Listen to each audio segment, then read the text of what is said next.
What's going on, guys? Welcome back. So we're going to watch some more Kurzgesagt, and tonight there's actually going to be 2 videos, hopefully, so look out for that one. It's just going to be like a daily dance video breaking down, the news from the newsletters, and then after that releases, it'll be like once a night.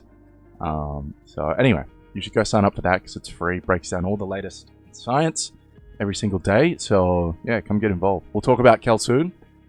Still not there, the alpha, but I'll talk about it more when it's ready. Anyway, let's watch some Kurzgesagt. Human history is told by the energy we use. At first, we had to use our muscles, then we learned to control fire.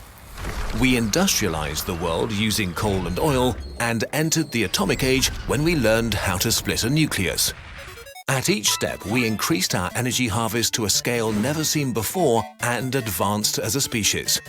Currently, we're slowly transitioning to renewables, and if we're lucky, fusion energy will become viable in the future. As humanity progresses further, if we don't destroy ourselves or our habitat, we will likely gain complete control of our planet's resources. At that stage, we'll probably begin to look outwards for new places to expand into. But space is hard, and establishing a serious human presence in the solar system will require ungodly amounts of energy. Luckily, we know where to find it. The Sun, the ultimate source of energy. A furnace 100 quintillion times more powerful than our most efficient nuclear reactor. It shines with the energy of 1 trillion nuclear bombs per second. So how do we get this energy? Not some of it, all of it.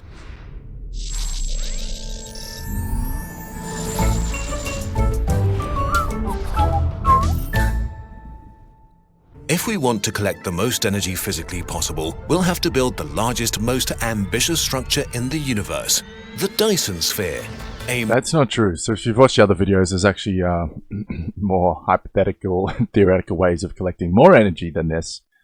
Particularly if you had a supermassive black hole with some advanced technology, you could capture even more energy. But you should go check out what was it? Some black hole engine video? I can't remember. Megastructure that encompasses a whole star to capture its power output. For an intelligent species, building a Dyson Sphere is a technological leap on a par with the discovery of fire. The transition from a planetary species to an interstellar species. It would usher in an age of exploration and expansion on a scale we can barely imagine.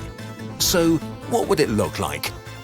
With all the telescopes we have, including Gaia, we have the technology that's in principle capable of detecting Dyson spheres that are out, like a few thousand light years away. And that assumes they're at the same distance of a sun-like star that Earth is from ours, right?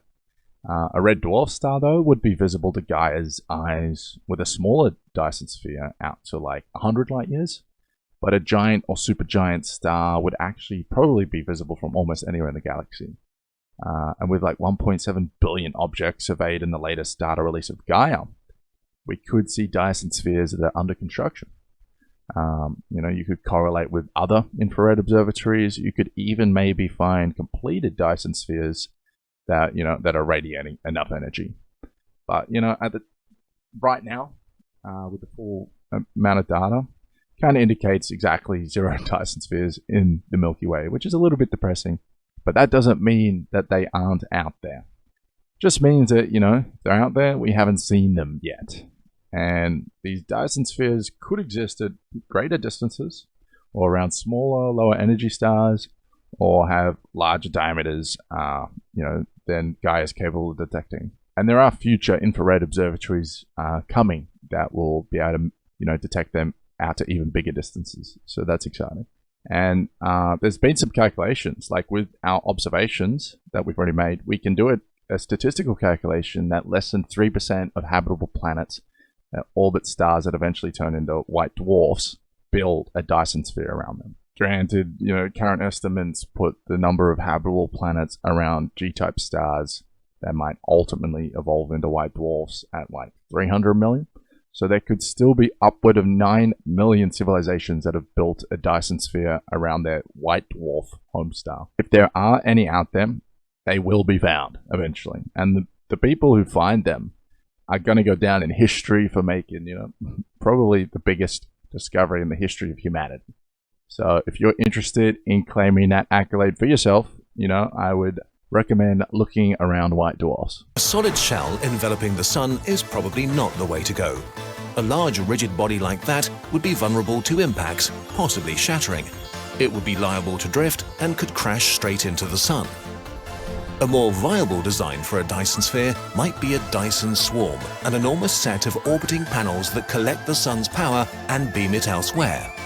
Such a swarm would give humanity basically unlimited energy. But building it won't be easy. The Sun is very big, so we need a lot of satellites.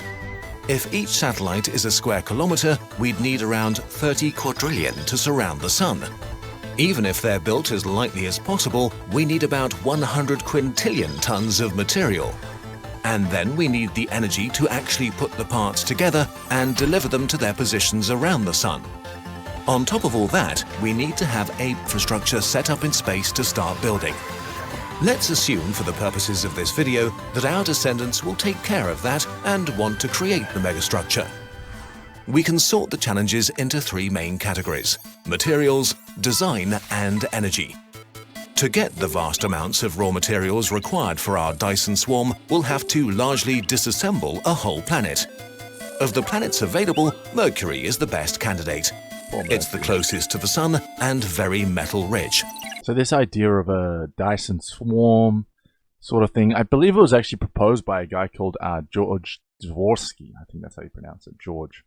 So Georgie boy actually did a bunch of numbers for this project as well to dismantle Mercury, build this Dyson Swarm.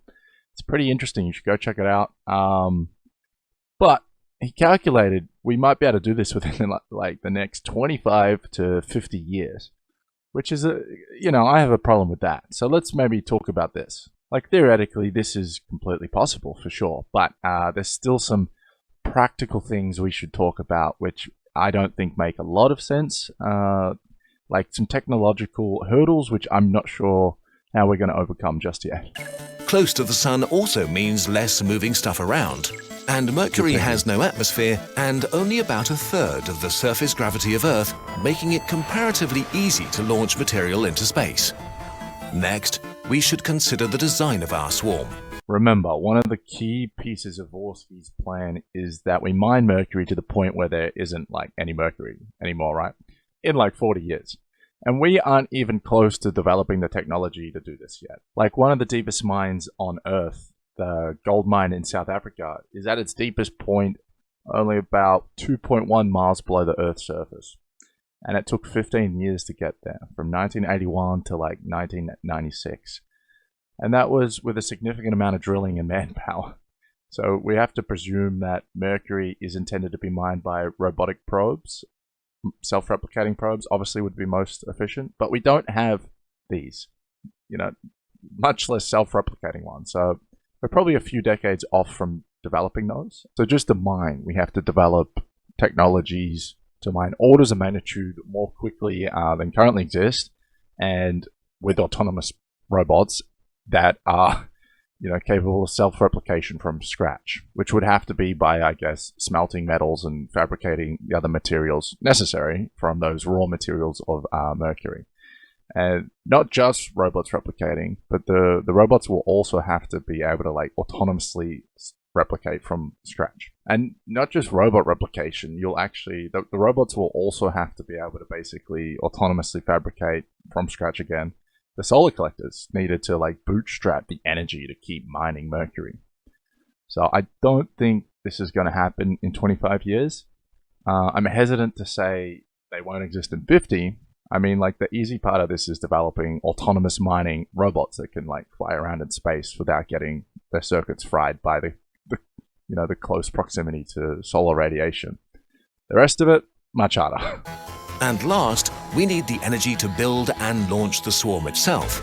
Taking apart a planet and launching things into space requires an enormous amount of energy. For example, if we used all the fossil fuels and uranium on Earth and we were perfectly efficient, we could only launch as much mass as Mount Everest into space. A rather meager accomplishment compared to planetary disassembly. That's a pretty cool calculation. To get the energy needed to build a Dyson Sphere, it's almost as if you're going to need the power output of a Dyson Sphere. But that's okay. There's plenty of sunlight to be had on Mercury, so let's get to work. Humans are expensive to keep alive and are very sensitive to the environment, so we'd want to automate as much as possible. Ideally, we'd have a small crew of controllers who oversee an army of autonomous machines doing the actual work. There are 4 major pieces of technology required: solar collectors, miners, refiners, and launch equipment.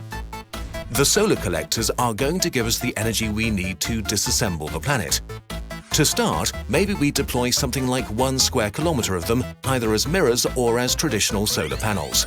They'll provide the energy to run our miners, which strip mine the surface of the planet, and our refiners, which extract valuable elements and fabricate them into our swarm satellites.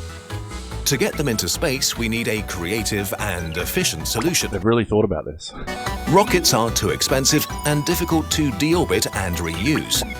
Instead, we'll want to use a sort of railgun, a long electromagnetic track which launches our satellites at high speeds. Okay. Our swarm satellites would be packed tight for I launch. remember doing a calculation about a railgun from Halo. You should go check out that Halo video. It's pretty fun. Unfurling like an enormous origami once in orbit. From this point, we can take advantage of exponential growth, using the energy of the existing parts of the swarm to build more infrastructure on Mercury and launch new panels faster and faster. Each panel provides the energy to build another. Those 2 work together to build the next 2. 4 become 8, 8 becomes 16, and so on. Within just about 60 doubling times, the Sun would be completely surrounded by solar panels. And this can happen quickly. If a square kilometer of solar collectors takes a month to build, we could be done in a decade, if only our infrastructure on the planet's surface can keep up with the quickly growing budget of energy. Even simpler is better. Conventional solar panels are far too intricate and short-lived. Our satellites need to operate without repairs or intervention for astronomically long times, and they need to be cheap to produce. They're most likely going to be enormous mirrors, which refocus sunlight to central collecting stations like in concentrated solar power on Earth. To build and launch them efficiently, they must be incredibly light, made of little more than polished metal foil bound to some supports. Another interesting question to consider is, what happens to Mercury's debris? Like, Dvorsky assumes that like 51% of the mass of Mercury is usable for building this Dyson swarm thing. What about the 49% that's left over? Basically, it becomes an asteroid belt. And sure, the robots might pulverize the debris, but even small debris moving at the high speeds that have orbiting the sun would probably, pose a pretty bad threat to the first stages of the Dyson swarm. So let's assume that the solar collectors are made of like crystal and silicon. The threat posed by these would still be pretty substantial. Like, to avoid them, you'd have to equip each one with thrusters, a computer and sensors so they can like move to avoid the debris, right? And suddenly you've increased the complexity of this swarm by a huge amount, as well as made each thing less efficient, since you're going to lose energy every time one of them has to move.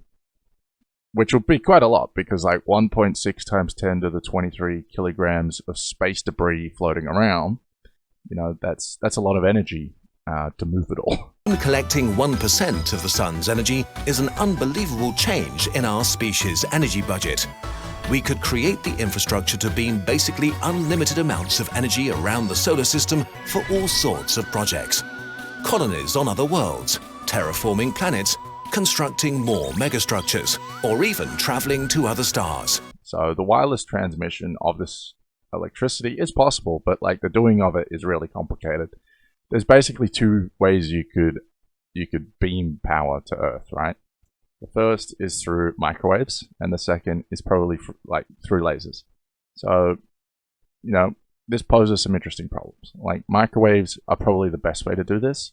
But right now, the furthest that scientists have been able to transmit electricity via microwaves is 148 kilometers. And the majority of that electricity was pretty much lost in transmission. The team behind this tech actually estimated that its maximum efficiency is about 64%, and that's over 142 kilometers. Meaning, it's going to take several centuries to get back the energy of building the sphere. Electricity beamed from space obviously has to travel further distances. Lasers are another possibility, but they're even less efficient than microwaves, and the current record for transmitting electricity via laser is like 1 kilometer. So, a few decades off from being able to do that in Earth's orbit, much less, Mercury's. But I heard Starlink is going to be doing this with, Elon was going to be doing this with Starlink, so that's interesting. It could be the start of an interstellar civilization. Based on physics alone, this is not just possible, but easy. It's such a simple process and such a necessary step for any species to expand beyond their home planet that many astronomers think there are probably Dyson spheres already out there in the Milky Way. We haven't spotted any yet, but they could be there. So a Dyson sphere would be undetectable to visible light telescopes since these spheres would completely block the star's light, right? But even like a highly reflective surface absorbs, some energy. And if you absorb energy over time, you actually have to re-radiate it away in order to maintain a stable temperature. And that means that this energy has to go out into the universe, even if there's no visible light. So like Earth at night, it radiates energy away in the infrared, just like one of these Dyson spheres would do. So you could detect these Dyson spheres with infrared telescopes like Gaia. And then there's also another way, like when you draw an inference about distance based on the light that you observe and then make a measurement in a completely different way, like, via geometry, those two figures actually have to line up. And the fact that Gaia has seen a few misalignments actually could indicate that we've seen an alien megastructure. It's only human nature for our minds to kind of jump straight towards the most crazy explanation. The most reasonable, is that these interesting objects are probably just not single stars, and they might have like a unseen binary companion, which is super common in our universe. And the fact that there's no excess infrared radiation, which is a requirement of Dyson-type structures, probably points away from the megastructure hypothesis. Just remember, the absence of evidence is not evidence of absence. It just helps to constrain the likelihood. It's far from certain that humanity will ever get to this point. Our attention is too often focused on short-term political gains and conflicts that will not matter in the long run. But if we survive the challenges we've set ourselves, we could potentially become the first species in the universe to create a structure with the scope of a star. If we do it, the only limitation left will be our own imagination. Cool video. So basically a Dyson swarm isn't worth building just yet, because there's really no way we'd be able to start it in maybe 25, even to 50, even if it was worth building. But, who knows? Maybe in 50 years it will be, or even earlier, 25, maybe it will be possible to start this. With the rate at which we're going, it actually might be possible. So I'm not going to say it's impossible. I'm just giving you some, hurdles we're going to have to overcome if we want to build one of these things. You should also check out that trailer for that Orbital movie, which was literally created by a YouTuber. It looks great. It's about like some megastructure around like an Earth-like planet. So I just want to shout out another fellow YouTuber. You should go check the trailer out. We have talked about how civilizations might actually be able to harvest energy from black holes, with some kind of Dyson Sphere construction. So if you want to hear about that, you should definitely go check out the black hole videos we've watched of Kurzgesagt, because I'm pretty sure we talk about them in most. All right, that'll do. Catch you next time.